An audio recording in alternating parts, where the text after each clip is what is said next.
Good evening, everyone.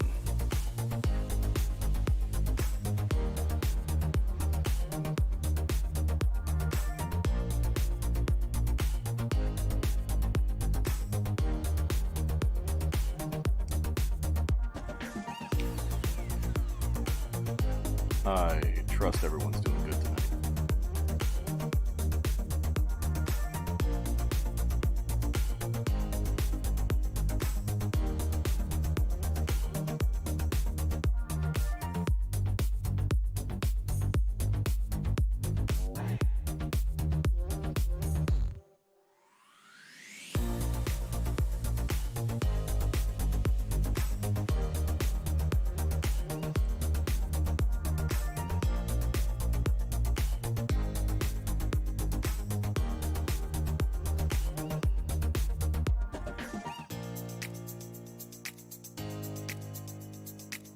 If everyone can hear me okay in the chat room, please give me a thumbs up. A little bit of a mic check before we go live and get crazy tonight.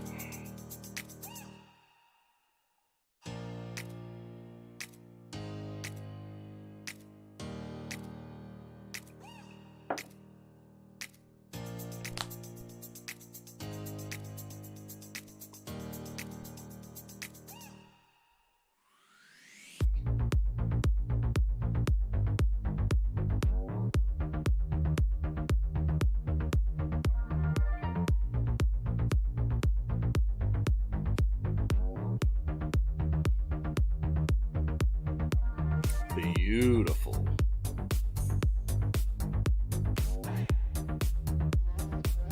Mic check. 1 2 1 2.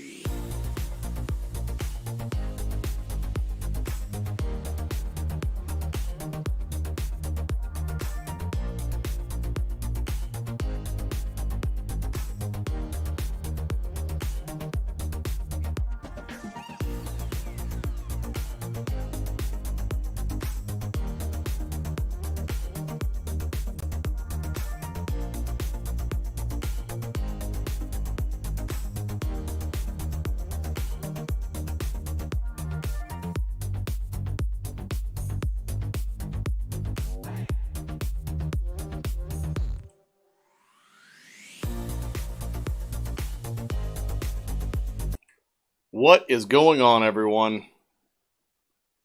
How's your Wednesday going? This is Frank from Power by the Hour Performance, joining you again for PBH Live, episode 40. We're 10 episodes away from our 50th, which is a big deal. So welcome, everyone. Thank you for joining me tonight. I trust everyone's okay, staying warm if you are anywhere other than Florida. Today we did have a temperature drop here, and I will tell you it's a little bit chilly. This afternoon we were right at 80 degrees. We might get some beach sand flurries. Ah, yeah, good coffee. I got some Black Market Colombian Bam Bam here from my neighbor. Very, very good coffee. I'll be enjoying that tonight. No beer tonight, just coffee. Trying to stay awake, try to stay alert. Because tonight's topic is not going to be super intricate, but it is important. We get these questions all the time, more now than ever, because we are starting to sell more power steering lines and hoses and so forth and different fittings. So we're going to be covering power steering routing, and we'll talk a little bit about the S197 power steering system because it is unique. So the guys that are doing Coyote Swaps on your 05 to 2010 cars, this kind of pertains to you. We'll have some more information on that once we get some parts in-house so we can test fit and see what fittings do what and so forth. But we'll start off by doing our general award-winning intro. My name is Frank Perdomo. I work here at Power by the Hour Performance. This is PBH Live. This live broadcast is to inform you about Coyote Swap tech topics, products, and builds that can help you go ahead and finish a Coyote Swap on one of your projects. We also cover topics related to the Godzilla V8 as things develop for that, 6R80 and 10R80 transmissions, and then Ford performance stuff in general and general chit chat as well. As you can see, to my right, there is a live chat room. You can ask questions in there. You can talk to other members and viewers of the show. You can also do what they call a super chat. So if you have a question that doesn't get answered in there and you definitely want to get it covered on the show, it might get lost in the fray there as there's a lot of activity. If you pay the $2 or $3 or $4, it's something that pops up and it informs me, and I will make sure we cover that topic on the show. If for any reason you don't do a super chat, you don't get it covered in the chat room, email us, info@pbhperformance.com. You can call us Monday through Friday, 8 to 5, 561-737-2331. Our website is pbhperformance.com. You can email me directly at frank@pbhperformance.com. We have a team of salespeople, Travis Dean, Frank Pezzo, Christian Papa, and myself, available on that phone line. If we don't get your phone call, leave a voicemail. We will get back to you. Email us. We can cover a lot more ground via email. That's one thing I will tell you these days. We're able to get back to a lot more emails before phone calls. It's just the nature of the beast. So, all that's covered. We are located here in West Palm Beach, Florida. We're right at the end of the airstrip at Palm Beach International Airport. And if you're in the area, you have a project car, feel free to stop by and visit us, 124 Lindy Lane, Suite A. Yes, we do. So, let's see here. Who was first in the chat? I think I saw it was Jordan Dunning. Yeah, Jordan Dunning was first tonight. So, Jordan Dunning, how you doing today, brother? Root beer in the house, of course. 2000 MCR, another regular. Jaime's Garage, hello, how we doing? Rob, how we doing, brother? Blue 99. Arthur, asking some questions about American Racing Headers. American Racing Headers on Coyote Swap for Maxim Motorsports K member will fit. The only thing that's a little tricky sometimes is the mid-pipe that they offer. That mid-pipe was developed on my car with a T5. So if you have anything other than a T5 or a TKO, look out, because it may not clear. You may have to modify it. If you want to make your own mid-pipe, it's no big deal. It's a 3-inch slip fit. In most cases, you could probably get a universal X pipe and just make it slip right into the collectors from ARH.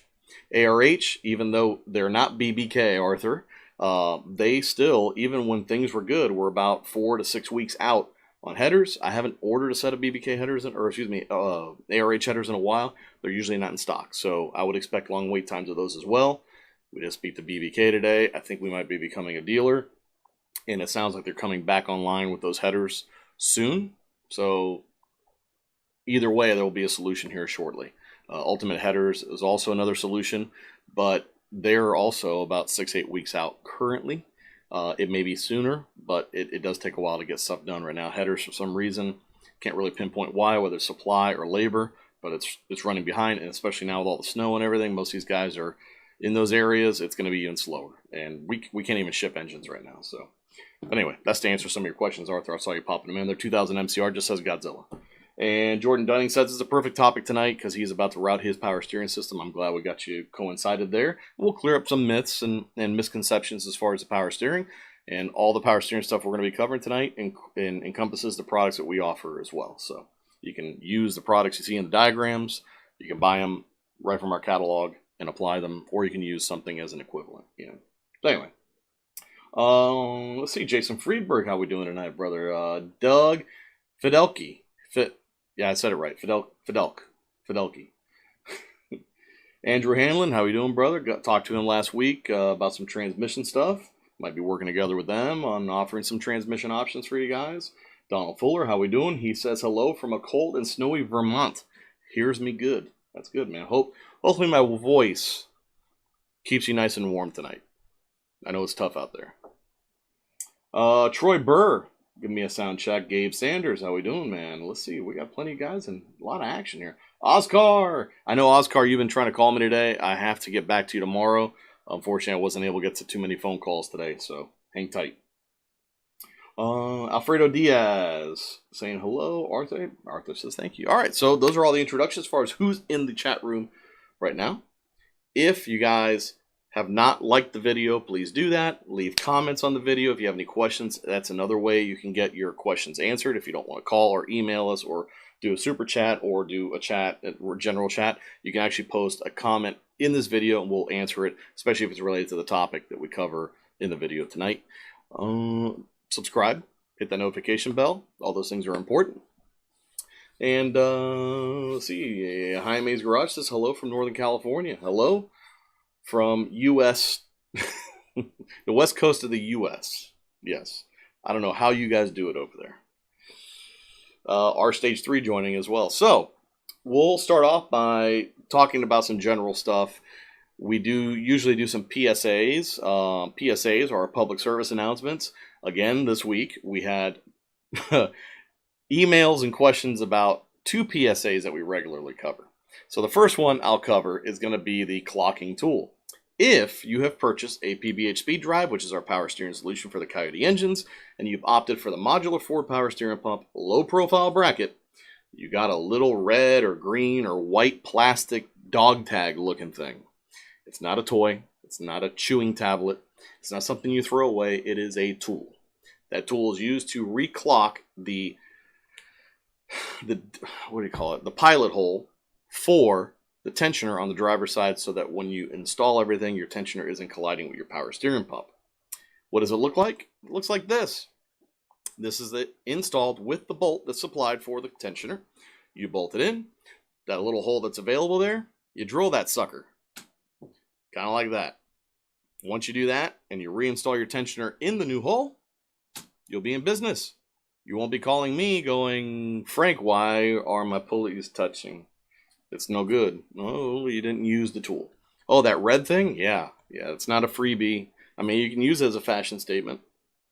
You can give it to the dog, you can give it to the kids, whatever you want to do, but you should be using it on your installation first before you discard it or do something fun with it. We do have some new props in the background, by the way. Let me know how it looks. The second PSA I'm going to give you. All ignition switches, key tumblers related to the installation with a control pack. You have to have 3 things going on for the control pack to work properly and the vehicle to start properly. A constant 12 volts. You're going to have a exciter wire, which is going to tell the PCM to turn on. That's accessory mode. And then you're going to have a start request, which is the momentary position. And you put the key all the way forward, and it tells the starter to go ahead and engage and begin moving the flywheel or the flex plate so the engine will start. If you do not have 12 volts constant at that time, it will not run. It'll crank over, but it will not start. So make sure that if you're having problems starting your Coyote Swap with a control pack, that when you go to that start position, you're not losing the 12 volt constant signal to the PCM. That way, everything's juiced up. It's not to the PCM, from giving 12 volt constant to the fuse panel, letting it know everything's right. So follow the instructions. If you bypass one of those things, make sure you know what you're doing. The same thing goes for if you have a momentary switch, like an engine start button. You still have to have that 12 volts constant there. You have to have the start request and an ignition switch. So if you look at some of the Ford Racing instructions, they'll actually show you 2 toggle switches. There's a red constant 12 volts going on outside of those 2. So keep that all in mind. Christopher Robinson, how you doing, man? F-150, S550 chiming in with the first super chat. Coming in strong, coming in hot. Not too hot, but hot. So those are our PSAs for tonight. One other thing I will tell you as far as a little bit of news project-wise, my Fox body that I'm preparing to take on the road and do some more autocrossing actually next Friday night will be at PBIR. If anybody's local and want to come out, check it out, see it running, I'll be there running Friday night. I think it starts at 6 o'clock, goes to about 11 o'clock at night. It's $15 to get in to spectate. Make sure you bring a mask. I'll be there. We're running it. It's still on the old setup, but we'll be there definitely having a good time and competing. There'll be some people out there, some friends of mine that are coming out as well. And there'll be some other cool cars there alongside of me. I will be running in the V8 class, which is cool. No longer than Unlimited, even though I won Unlimited last year. They've changed the rules. Now I'm allowed to go back into the V8 class where there'll be some V8 competition, not me running against go-karts or 911Ss with traction control and silly things like that that really help a car launch. So I'll be out there next Friday night. But last week we did show you one of the upgrades I did. I updated the front bumper support on the Fox, and I lost about 12 pounds off the nose of the car using the MAF Racing tubular bumper support for a Fox body. These guys right here, Tim Flanders. Tim was nice enough to send me some stickers and a t-shirt with my purchase, but I also picked up the rear bumper support. Now the rear bumper support is a little bit different than the front one. It doesn't have a flange that bolts on, so you got to pull your whole bumper out, and then you got to drill some holes and measure it, make sure it goes in the right spots. When your bumper cover goes on, it's in a good position. It also allows you, if you're using a parachute or something like that, to kind of let it sit further back in so you can make room for the brackets. Now I did get it installed over the weekend, and I weighed my old bumper. I'm going to show you some pictures here of the rear. Let's see here. Whoop, whoop. Foreshadowing. Here we go. So this is the stock bumper support, and it's metal. It's a stamped piece folded over, and it's got two kind of like tubular sleeves that are called bumpers, and those big heavy duty brackets that the stamped piece bolts to. As you can imagine, it looks pretty heavy, and it definitely is heavy. I can't believe how heavy it actually is. Here is a comparison, side by side, the stock one on top compared to the new piece going in. Now, these aren't honestly, going to be crash rated, and they're not going to do the same thing. It's for off-road use only. But you can imagine there's quite a bit of weight savings compared between the two. When I took it off, I said, man, this thing's got to weigh at least 30 pounds. At least. And it was heavy, and it was in there. As you can tell, the inserts that go into the frame, they were pretty corroded and rusted. This thing's probably never been off of this car. So it was interesting to see exactly how heavy it was and how much manual labor and force it took to get this thing off. The bolts were locked in there. It took some penetrating the lubricant from PB Blaster. Took a 3/4 inch ratchet and the sleeve, the handle off of my jack to get those bolts moving to get it out of there. But I got it out of there. It took a little bit of work, but it worked out okay. Then you look at how heavy, this is how heavy the stock one is. 39.95 pounds. That is the stamped bumper support with brackets with the bumper inserts. 40 pounds. And you feel it every time you pick it up. Now, the one that Tim Flanders sends you from MAF Racing, 6 pounds, 8 ounces. So, you're talking about dropping